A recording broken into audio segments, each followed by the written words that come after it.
Can the U.S. Air Force actually stop Iran's missile power?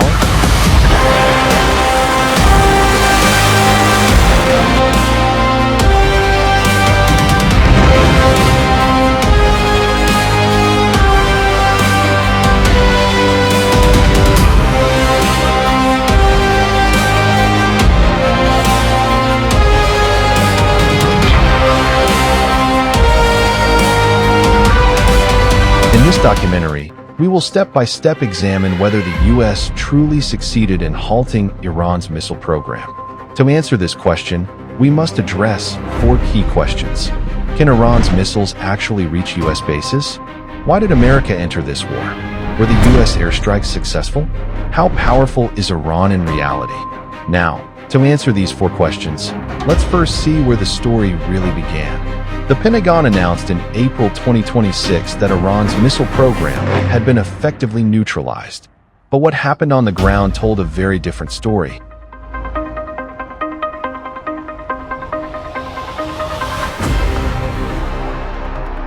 On July 8, 2026, U.S. airstrikes began targeting Iranian military facilities. The result of these strikes, 8 Iranian soldiers were killed. Iran vowed revenge, and less than 10 days later, it made good on its promise.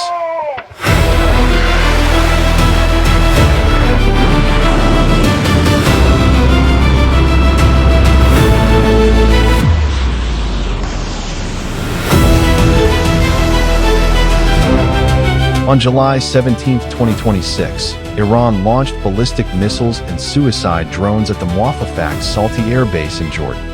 3 American soldiers lost their lives in that attack. And at the end, we will answer the most important question, the one you may also be asking. A question that has divided military analysts, politicians, and ordinary people alike. Can the United States actually defeat Iran?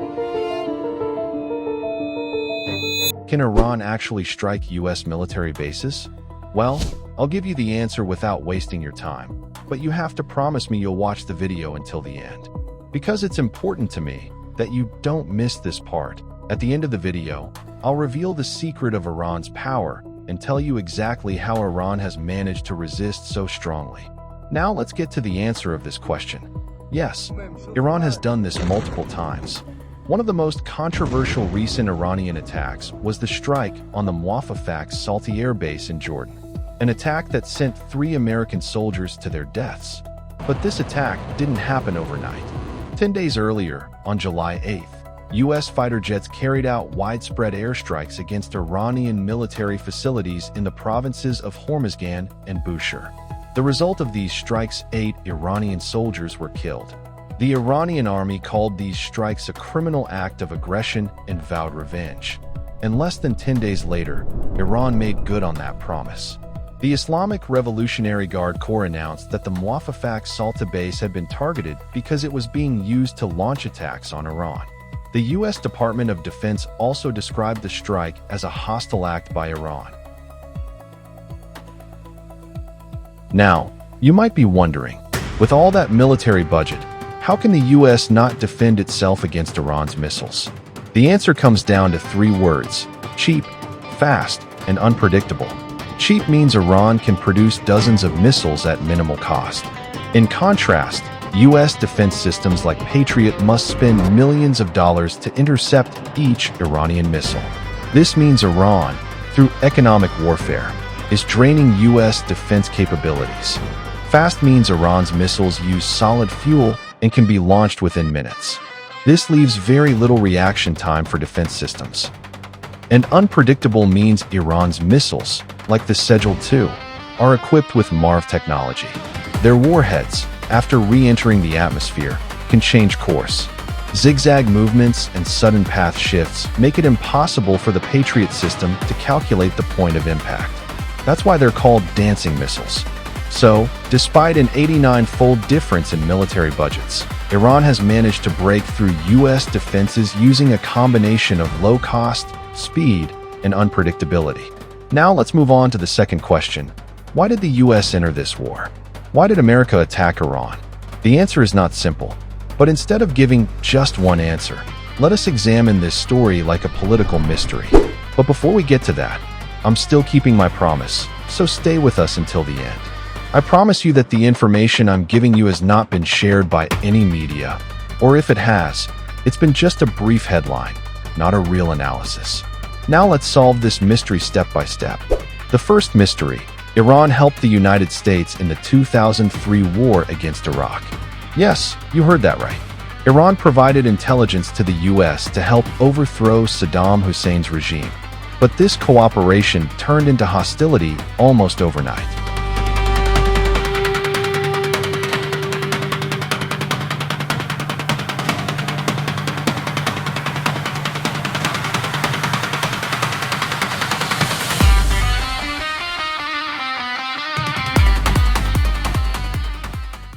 Why?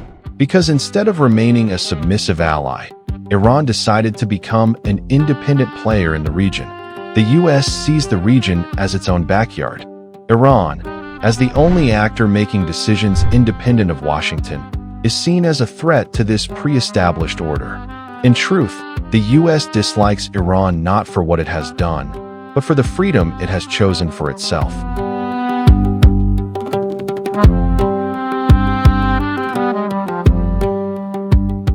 The second mystery, the Strait of Hormuz. This narrow waterway is only 33 kilometers wide, about the length of a short bicycle race. Yet this small point on the map carries about 20% of the world's oil and a huge portion of its liquefied natural gas every day. In fact, for countries like Iraq, Kuwait, Qatar, Bahrain, and much of Saudi Arabia and the UAE, this is the only route for energy exports. Imagine if control of this vital artery fell into the hands of a country at war with the United States. This is precisely the winning card Iran has held up its sleeve for decades. Experts call this tactic geography as a weapon. Using drones and cruise missiles, Iran can make the route unsafe for commercial ships without even stopping a single vessel, effectively challenging the global economy. After the war began, Iran quickly used this lever and took effective control of the strait. The US, which sees itself as the guardian of maritime security worldwide, could not simply ignore this challenge. Yet the reality is that even America's enormous military power would need a large-scale, costly operation to restore full security to this waterway, an operation that might never end in a decisive victory. The Strait of Hormuz has become a deadlock between Washington and Tehran. The third mystery: Israel, the nuclear bomb, and a major contradiction. Since 1992, Israeli officials have repeatedly claimed that Iran is only months, weeks, or years away from building a nuclear bomb. Nuclear weapons. Nuclear weapons. Nuclear weapons. Atomic bombs. Iran could produce a nuclear weapon. But none of these warnings have ever come true. Even US intelligence agencies have repeatedly stated that Iran is not currently building a nuclear bomb and is at least 2 to 3 years away from doing so. Now a major contradiction arises. If Iran truly seeks a nuclear bomb, why has its leader, Ayatollah Khamenei, declared its use haram, or forbidden? Haram means an act that is prohibited and sinful in Islam, and one who commits it is deserving of divine punishment. Ayatollah Khamenei has declared nuclear weapons forbidden because of their mass-killing nature. This religious decree has also been registered with the United Nations and the International Atomic Energy. So how can a country whose leader forbids building a bomb be considered a nuclear threat? The truth is that this war is not about an immediate threat, but about the image of a threat and the inability of both sides to trust each other's narrative. The US says Iran is a threat. Iran says it is not. Now, with all the information and signals we have reviewed so far, in your view, which narrative is closer to reality? Was this war a response to a real threat, or the result of a strategic choice to preserve the order the US wants in the region? You are the judge of this case. And now, the third question, perhaps the most critical of this video. Were the US airstrikes successful?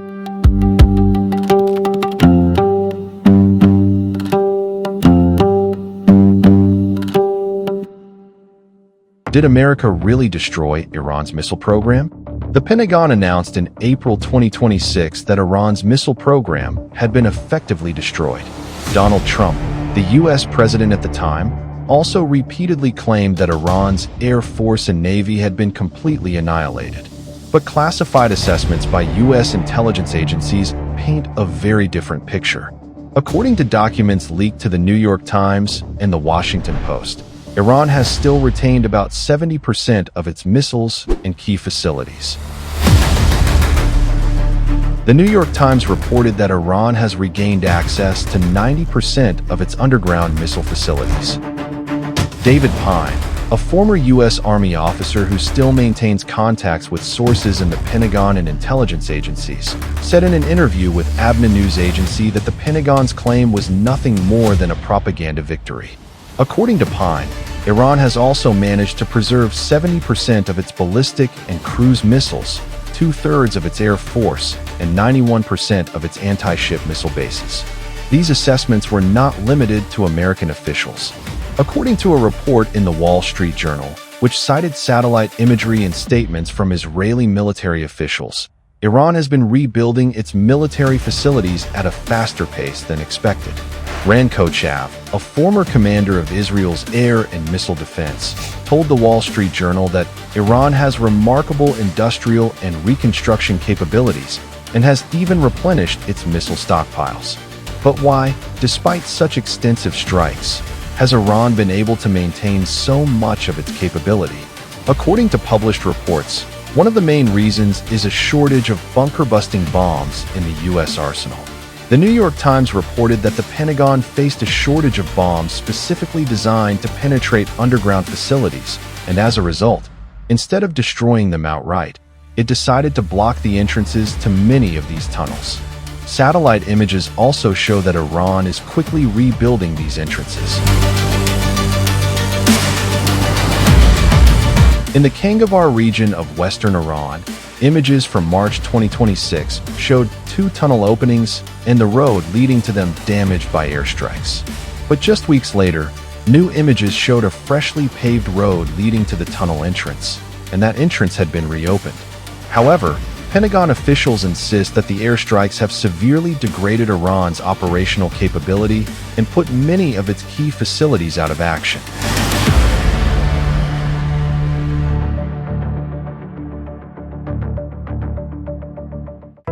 In response to these reports that I have just shared with you, the White House spokesperson dismissed them as helping the enemy and fake news. Now, with all this information and evidence, in your view, which narrative is closer to the truth? Has the Pentagon succeeded in destroying Iran's missile program, or has Iran, despite all the strikes, remained standing? Only you can answer that question. And this brings us to the final and perhaps most fateful question. Everything comes down to this, to a question no one dares to answer. Well, if you've been with us this far, I'll wait 5 seconds for you to hit that nice like button to support me and drop your thoughts in the comments.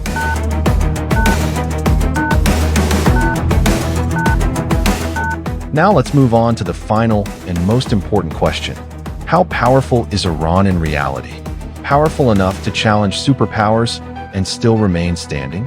To answer this, we need to look beyond the numbers. Iran's annual military budget is around $10 billion. In contrast, the US spends nearly $895 billion. That means Iran, with less than 1/80th of America's budget, has managed to challenge one of the world's largest military powers. But this huge budget gap leads us to a fundamental question. How has a country with such limited resources managed to stand firm against a superpower with 89 times its budget? The answer is not in the number of soldiers or fighter jets. The answer lies in 4 key elements that make up Iran's real power. The first element is ballistic missiles. According to the New York Times, despite months of heavy airstrikes, Iran has still retained about 70% of its missile arsenal, and it has rebuilt 90% of its underground missile facilities. Missiles like the Khyber Shikan, with a range of 1,450 kilometers and the ability to change course in the terminal phase, make it possible to penetrate Patriot systems.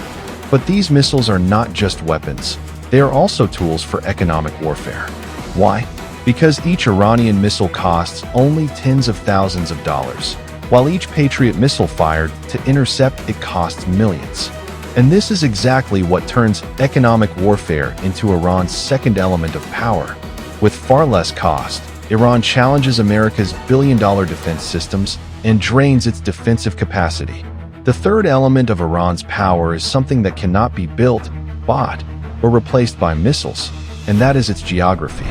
Iran sits on one of the world's most vital waterways, the Strait of Hormuz, a narrow passage through which about 20% of the world's oil passes every day. Imagine if control of this vital artery fell into the hands of a country at war with the United States. This is precisely the trump card Iran has held up its sleeve for decades. Any country that controls this waterway has leverage not only over the global economy, but also over the energy policies of superpowers. And Iran holds that leverage. But perhaps the most important and overlooked part of Iran's power is something that fits neither in a military budget nor in any arsenal. The fourth element of Iran's power is collective will and popular solidarity.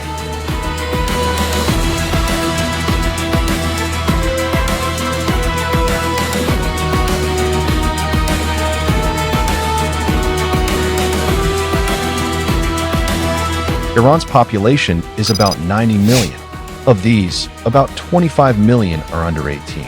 During the recent attacks, a campaign called Janfada, meaning readiness to sacrifice one's life for the country, emerged in Iran, in which ordinary people registered to declare their willingness to defend the country. According to published reports, more than 30 million people have signed up for this campaign, about 1/3 of the population. In Iran, people under 18 typically cannot have a SIM card in their own name. Since registration for the Janfada campaign is done through official systems using national ID numbers, in practice, those under 18 could not register. Considering this, the number shows that roughly 1 out of every 2 Iranians over 18 has declared their readiness to defend the country. This level of public participation is rare in modern history, where the people of a country, not in response to an immediate threat, but as a conscious choice, prepare to defend their homeland. Beyond online registration, this campaign also moved into the streets. In April 2026, on the eve of Donald Trump's deadline, images emerged of Iranians forming human chains around sensitive facilities like power plants and bridges. According to Iranian news agencies, people in cities like Bushehr, Tabriz, and Mashhad gathered to protect key national installations. A senior Iranian official described the act as a form of civil protest. Images of these human chains spread widely on social media and international news, surprising many. These human shields send a clear message to the world, perhaps more powerful than thousands of missiles. In truth, what has kept Iran standing in this war is not only underground missiles or military tactics. Rather, it is the collective will and popular solidarity, the very thing embodied in the Janfada campaign and the presence of people around sensitive installations, that has acted as an invisible shield alongside the titanium shield of its missiles, protecting the country. So, Iran's real power might be summed up in one sentence. A power built not only on cheap missiles and strategic geography, but also on a collective will and popular solidarity that is harder to break than penetrating 500 meters into the Zagros Mountains. In this documentary, we have tried to look at one of the most complex wars of recent years without bias. From Iran's ballistic missiles to America's bunker-busting bombs, from underground bases to popular solidarity. Now, with all this information, the judgment is yours. Was this war a necessity or a strategic mistake? Did America achieve its goals? Or has Iran, despite all the sanctions and strikes, remained standing? The answers to these questions may be hidden where few have looked. The truth is that war is not only fought on the battlefield, but in the minds and will of the people who stand by their values. And that is the trump card that does not fit into any military report or budget. At Armory Edits, we believe that truth always finds its way, even if it is hidden among different narratives. If this documentary was useful to you, if you felt that the effort and care put into this work deserves support, please support us with a like, a comment, and a subscribe, because this is the energy and motivation that keeps us working on better, more accurate, and more unbiased documentaries. And until the next video, we will be watching the skies.